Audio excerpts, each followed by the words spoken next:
Hi guys, Farmer Nick here, and we're at Denver Green School Northfield today exploring how to plant out a fall garden for a fall harvest. What a lot of people don't realize is that when the summer comes to an end, it's really not time to stop gardening. In fact, the really warm temperatures late in the summer can help seedlings germinate, and then a lot of those seedlings, a lot of particular vegetables really thrive in the cooler fall temperatures. And so we're about 10 weeks back from our first killing frost, which means that we're gonna wanna start getting things in right away. Now different crops have different time frames. For example, we're a little late to plant cabbage right now unless we've already started some of those seeds indoors. But we don't have any of those seedlings going right now, but some of the things we are going to look at planting throughout our garden include beets, carrots, broccoli, lettuce, collards, bok choy, fennel, radishes, spinach in a few weeks actually, and kale.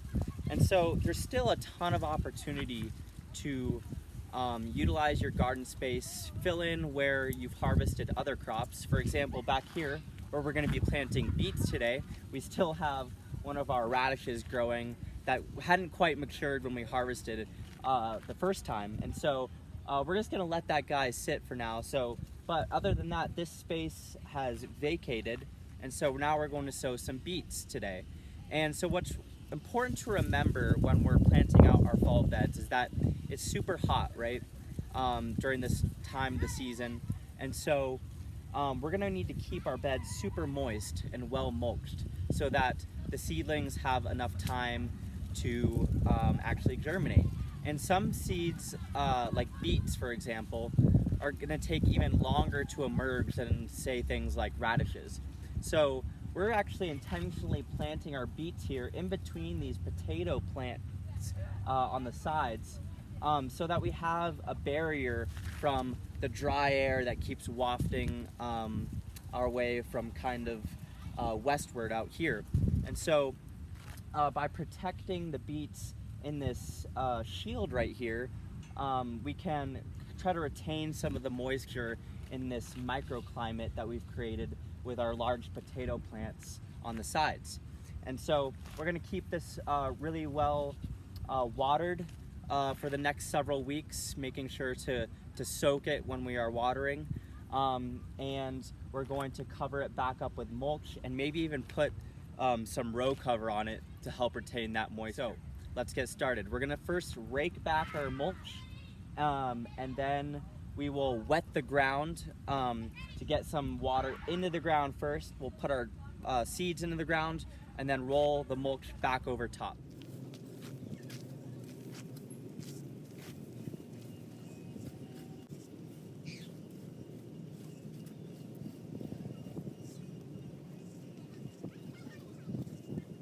Okay, so I just raked back our mulch layer, and now I'm going to spread some potting mix and mix it in with some of the soil just to give our seeds a head start, give them some extra nutrients to germinate and get started with that growth.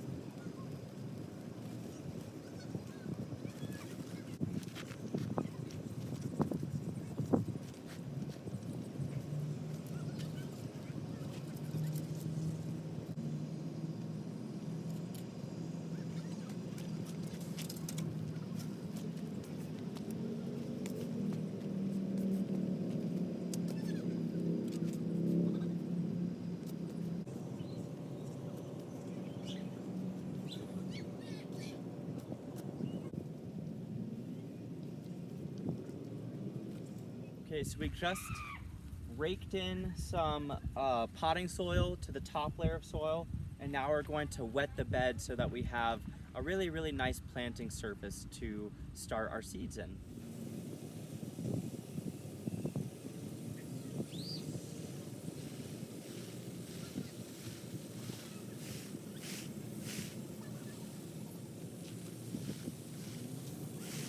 talk about the beet varieties that we selected as we let some of that water get absorbed into the ground real quick. So I selected a few varieties of beets, these Early Wonders and Avalanche beets here, because they are early maturing beets. And so because we're planting beets going into the cooler season, we want to make sure that they're actually going to mature. And so we selected varieties that are going to hopefully mature before that first killing frost.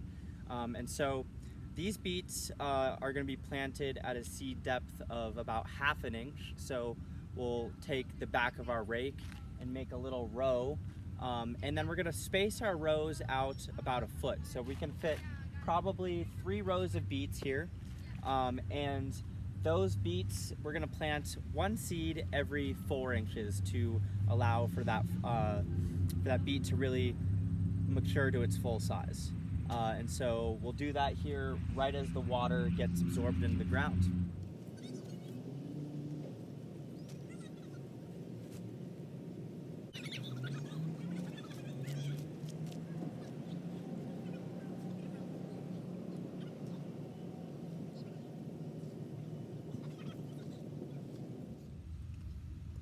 All right, so as you can hopefully tell here, I've dug 3 little trenches which we're gonna put our beet seeds into. Now you could have used a trowel or some other device to make these trenches, or you could just make small little holes every 4 inches. Or you could, if you're feeling confident, you could just press them into the soil if your soil is loose and wet enough. But wetting the soil really allowed us to dig the trenches kind of consistently, and so we have a nice, relatively even depth that we can just go and put 1 seed every 4 inches now.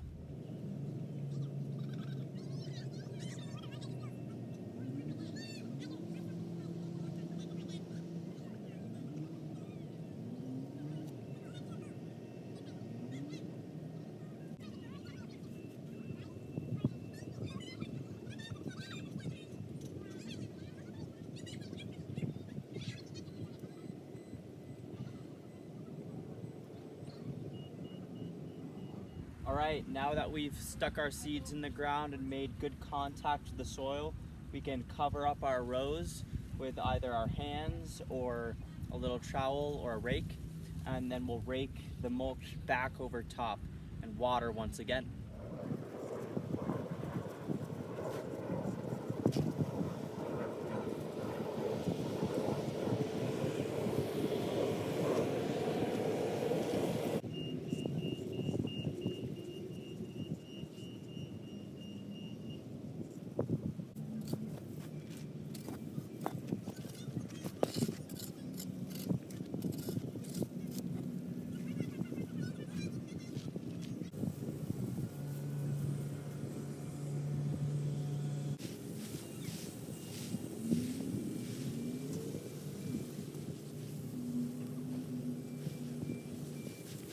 Alright guys, so we have everything done now. We just covered our bed back up with mulch and wet it down to make sure it's staying moist and starting to germinate those seedlings right away.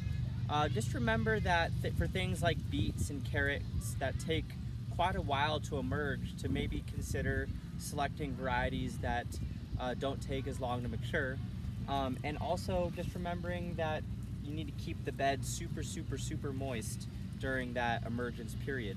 Things like radishes or collards will probably be even easier because they're going to emerge much quicker.